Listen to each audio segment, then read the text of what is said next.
Let the ellipse E1 is x square by a square plus y square by b square equal to 1 where a is greater than b।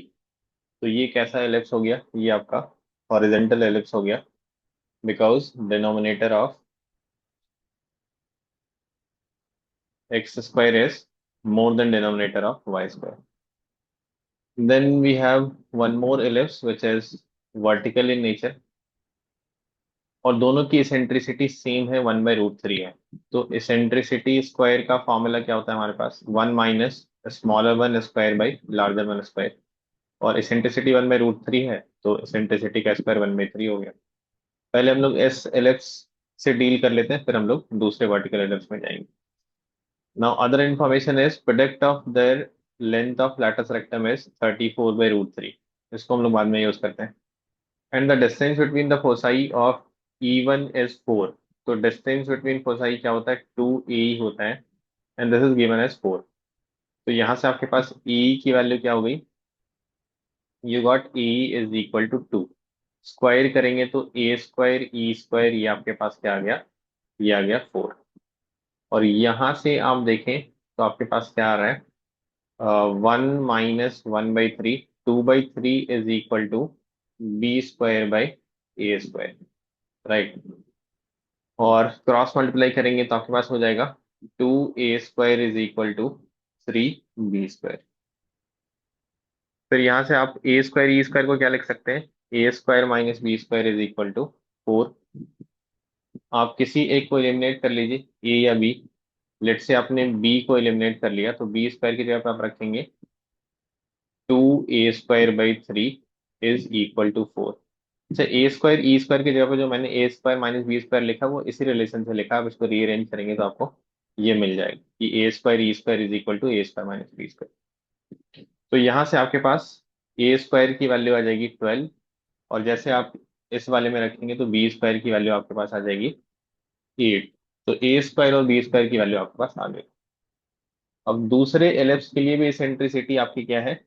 वही है 1/√3। तो इस ellipse में आपका, चूंकि ये vertical nature का है, तो major axis is along the Y axis. तो ए आपका छोटा है, बी बड़ा है। इसेंट्रिसिटी स्क्वायर फिर से आप वही लिखेंगे, 1 - smaller one square by larger one square. इस बार कौन छोटा है? बी छोटा है, आप ए छोटा है आपका। तो a² / b² हो जाएगा। तो this will be smaller one square by larger one square, a² / b²। और ये 1/3 है तो सेम इन्फॉर्मेशन आ जाएगी कि 2/3 is equal to a² / b²। अब जो दूसरा इन्फॉर्मेशन था जो हम लोगों ने बोला था कि बाद में यूज करेंगे, product of length of lattice rectum is 32/√3। तो what is length of lattice rectum? Length of lattice rectum होता है आपका 2 × smaller one square by larger one, 2b²/। तो वर्टिकल के लिए इसका जस्ट रिवर्स हो जाएगा, 2a² / b। इन दोनों का प्रोडक्ट आपका 32/√3 है। इसमें से आपके पास जो जो इन्फॉर्मेशन है वो यूज कर लीजिए। फॉर एग्जाम्पल a² की जगह पे आप 12 रख सकते हैं, मतलब a की जगह पे 2√3 रख सकते हैं। और b² की जगह पे 8 रख सकते हैं, तो ये 8 हो गया। ये आपका 2√3 हो गया। और यहाँ से आप a² की जगह पे रख सकते हैं 2b²/3। तो 2b²/3 डिवाइडेड बाई b, तो ये 2b/3 हो गया। 2 × 2b/3 इज इक्वल टू 32/√3। तो यहाँ से आपका क्या क्या सिंप्लीफाई हो सकता है? एक √3 कैंसिल होकर सिंप्लीफाई हो जाएगा। देन 2 कैंसिल हो गया। 8 × 2 × 2 32, ये भी पूरी तरह से कैंसिल हो गया। तो यहाँ से b की वैल्यू आपके पास आ गई 3। और b की वैल्यू जैसे आप यहाँ पे रखेंगे तो a² की वैल्यू आ जाएगी 2 × 9/3 विच इज 6। तो अब क्या बोला जा रहा है आपको कि दोनों एलिप्स अगर ABCD पे मिले हैं तो एरिया ऑफ क्वाड्रिलेटरल ABCD बताइए आप। एक एलिप्स क्या है आपका? ये एलिप्स आपका हॉरिजेंटल नेचर का है और दूसरा एलिप्स आपका वर्टिकल नेचर का है। तो दोनों एलिप्स का सेंटर सेम है, हॉरिजन है। तो एक एलिप्स आपका सिमेट्रिक अबाउट एक्स एक्सेस है। इनफैक्ट दोनों ही एक्सेस एक्सेस के अबाउट सिमेट्रिक है because ellipses are symmetric about major and minor axes both. तो दोनों ही एलिप्स जो है वो आपके एक्स और वाई एक्सेस के अबाउट सिमेट्रिक हैं। तो ऑफकोर्स पॉइंट ऑफ इंटरसेक्शन जो होगा वो भी आपका एक्स और वाई एक्सिस के अबाउट सिमेट्रिक होगा। तो अगर आपको कोई एक पॉइंट ऑफ इंटरसेक्शन मिल गया तो बाकी चारों भी आप सिमेट्रिसिटी से पहुंच सकते हैं। जैसे ये वाला आपका क्या हो जाएगा, -x1/y1, और नीचे जाएंगे तो आपका क्या हो जाएगा, x1/-y1।